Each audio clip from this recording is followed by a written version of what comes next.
Tonight, a senior U.S. defense official warning that Russian forces have shown a willingness to hit civilian targets on purpose. The mayor of Kharkiv, Ukraine's second largest city, telling me that Putin is intentionally killing civilians. On Russian state media, though, wow, it's a totally different picture. It's like a humanitarian effort down there. Nick Robertson is out front with this report from Moscow. On Russia's state TV, audiences are only being told what the Kremlin wants them to know about the war in Ukraine. This new Russian army video shows troops handing out humanitarian aid.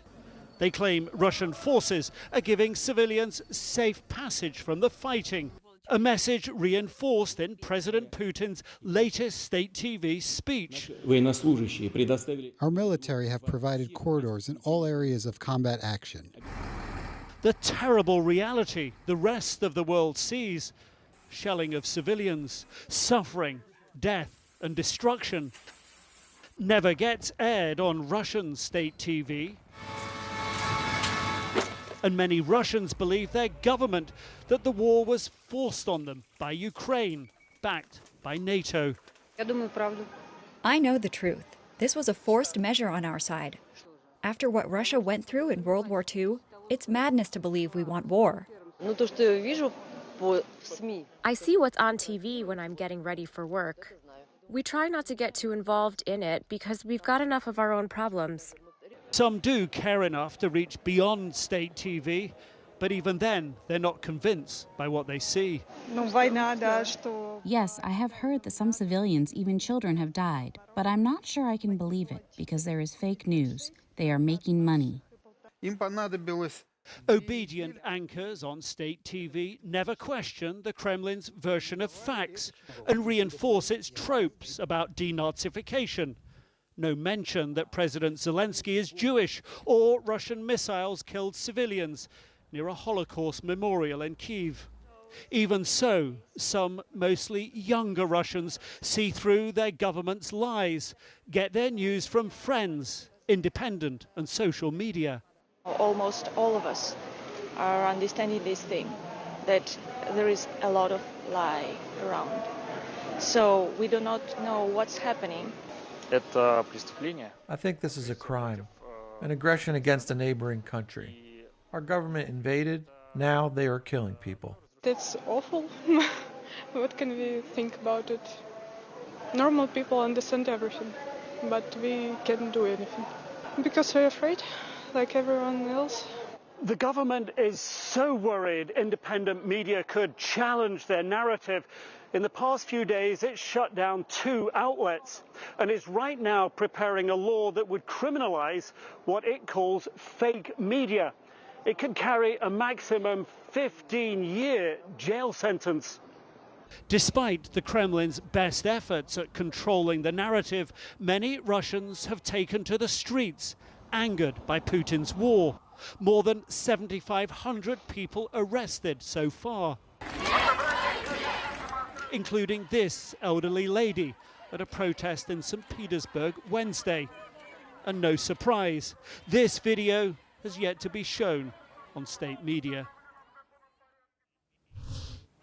Yeah, right now, the truth is perhaps the most dangerous thing for President Putin in Russia, which is why the White House is so concerned that the Kremlin is stifling the independent message, cracking down, shutting down independent media. In fact, CNN has learned that the Biden administration has held at least 7 interviews with at least 7 Russian language outlets, Echo Moscow Radio and other independent stations among them.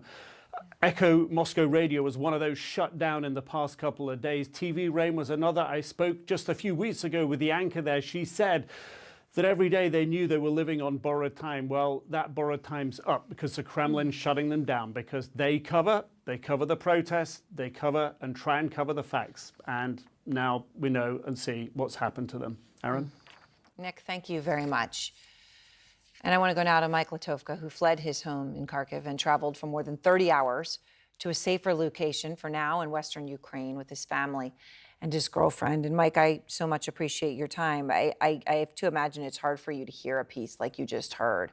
Our Nick Robertson in Moscow speaking to Russians about the invasion Many saying they're against the war, but many also believing what they see on Russian TV. Asking a woman about civilian casualties, and she says, "I'm not sure I believe it because there is fake news." There were others who said the same.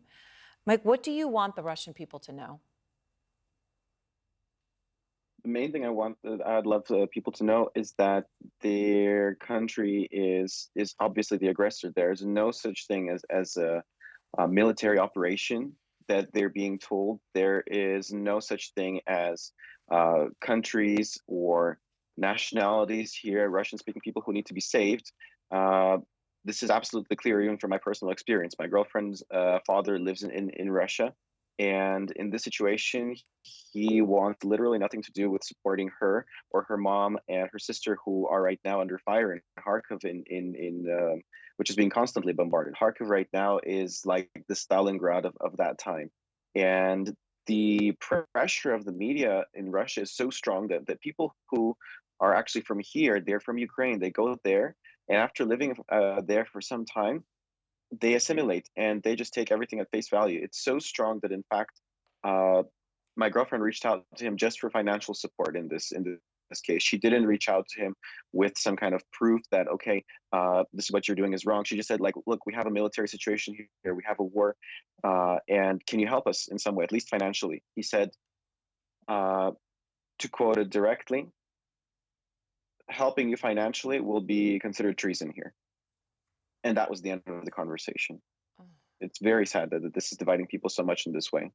I am so sorry. I'm so sorry for your girlfriend and her family. I mean, it's impossible to truly understand. I do know, Mike, that you documented your journey when you left Kharkiv, and I spoke to the mayor earlier this hour. You know, he's there, obviously, those air raid sirens. He's hearing as he speaks and talks about them. Extraordinary. He uses the word enormous number now of civilian casualties. I know you were incredibly lucky to have left there, but it has been an arduous journey to where you are now, and obviously only a stop perhaps on where you may be going. You had to shelter in a metro station. You had to deal with airstrikes. How was your journey thus far? And I want to emphasize thus far because obviously you're now far from home. Yes, it was long, and it was also a sort of a waiting game since the first day after the fact that we understood that, okay, we're in this for the long haul. There are going to be bombardments. They're not going to stop. We were waiting for a way to get out. In my case, I've got a big family. I've got 4 sisters, a single mom, and my girlfriend who were living in Kharkiv and Kiev.